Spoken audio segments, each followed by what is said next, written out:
In this video, I am going to give you the 4 things I think you need to know in order to start your travel content creation journey.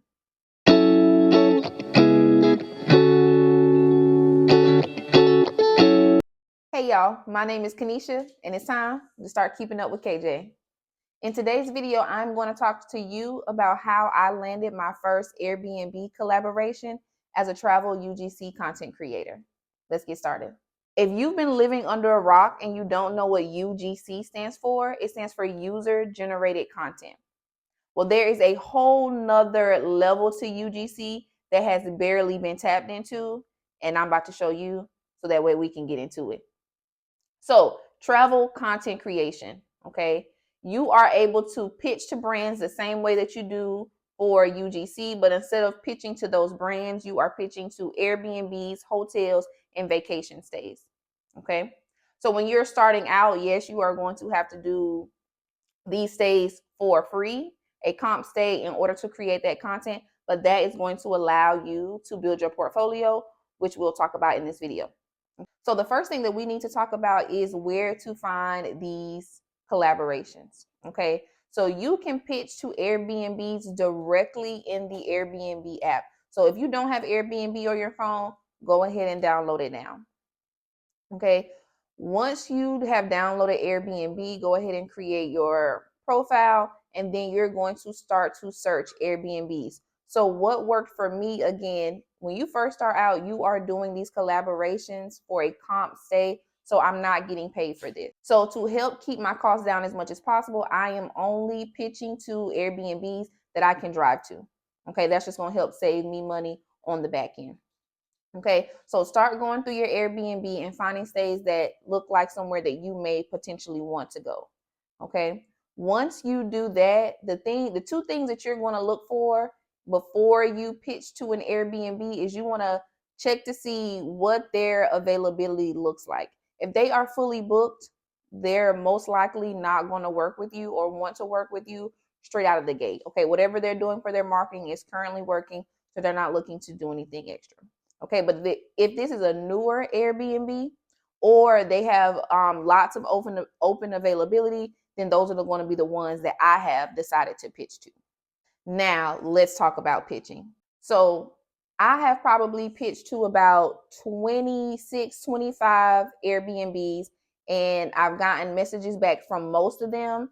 And then I have confirmed stays and signed contracts for 2 Airbnbs. Some things you want to focus on when you are pitching to these Airbnbs is you want to show them how you can provide value to them. Okay, so if you are looking through their listing and you see something like, oh, they need better pictures, they need more aesthetically pleasing pictures, those are things that you can kind of pull on their pain points when you are doing your pitching. Okay, you want to start your pitch off with a hook. You want to let them know what you do. You want to be very clear about the fact that you are looking to exchange content for a comped or free stay. Okay. And then you also want to offer to show them the ideas that you already have, to let them know that you are serious. You all have already looked into their listing and you currently have content ideas for them, and not that you're just randomly pitching to Airbnbs. The next thing that I'm going to talk about is really going to set you apart, especially if you don't have a lot of experience in this area. Okay. You want to create a mood board for each stay that you are pitching to. So go ahead and let them know that you have in your pitch something like, I have created a mood board for your stay, including content ideas. Would this be something that you're interested in? Okay, even if you haven't created the mood board, wait to let them tell you that they want to see the mood board before you create it, just to save you some time. Because again, if I would have created mood boards for all 26 of those pitches and only 2 of them were looking for more information, then I would have had a lot of wasted time.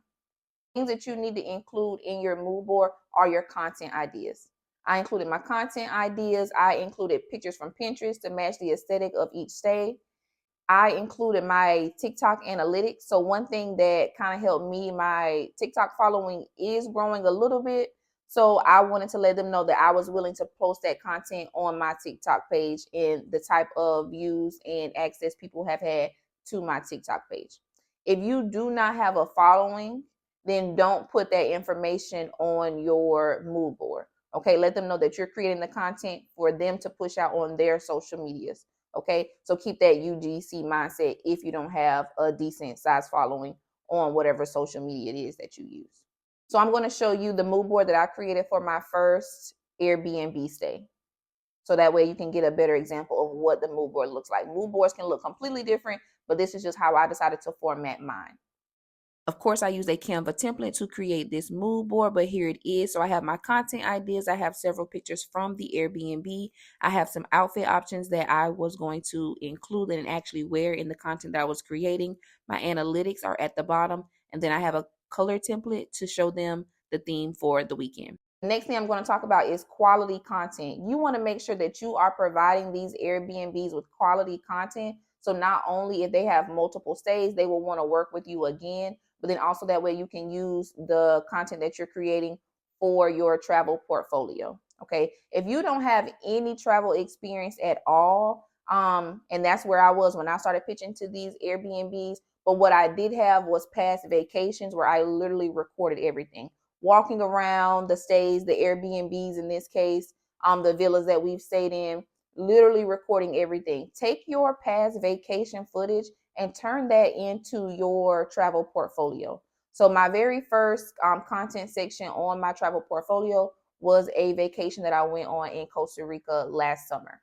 Okay, I did not get paid for that stay. That was not a comp stay. I paid to go on that trip, but I recorded a lot of content.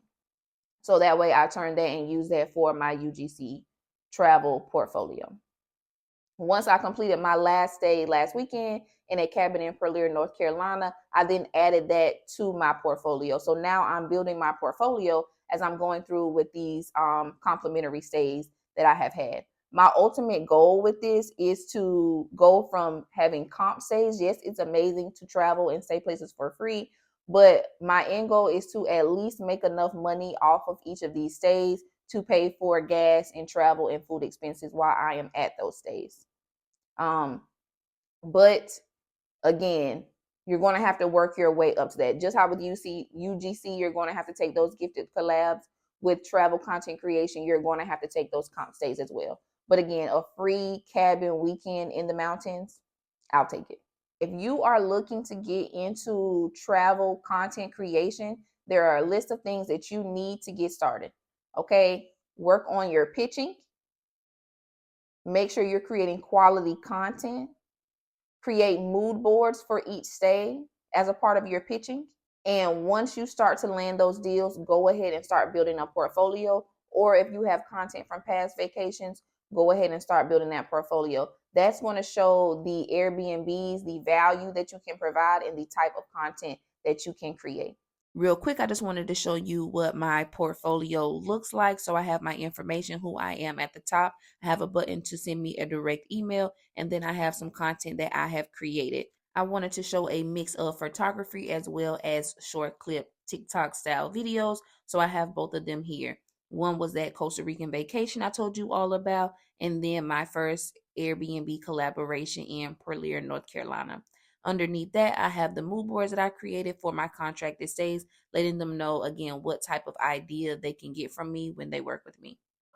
If you have any questions about anything that I've said, make sure you put them down in the comments below. If you want more travel content creation tips and tricks, make sure you hit that subscribe button and stay tuned, because guess what? It's time to make sure you're keeping up with KJ. Here is one of the video submissions that I turned in. This was actually a voiceover that I did with this video. But y'all, you want content that is going to convert. So within 24 hours, I had already had 2 people use my personal link in order to book stays with this company.